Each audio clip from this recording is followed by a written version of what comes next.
If you're like me and you own an A7 IV, a Sony A7 IV camera, and you're experiencing overheat issues, then this is the video for you. Let's go. So before we get into how you can solve the problem easily, there are a few things you should probably try. As you can see on my A7 IV right here, I have a silicone case on here. One of the best things if you're doing video, especially, you want to remove your silicone case. That's number one. Number two, what you could do is there is a screen that you can flip open from the camera. If you are recording, your best bet is to take the screen away from the body of the camera like so. That way the heat from here can dissipate out.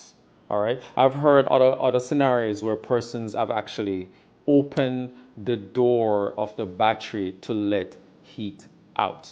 Those are some of the methods that you can actually use in order to prevent your camera from overheating. All right, so let's get straight into the method that you're going to have to change inside the camera.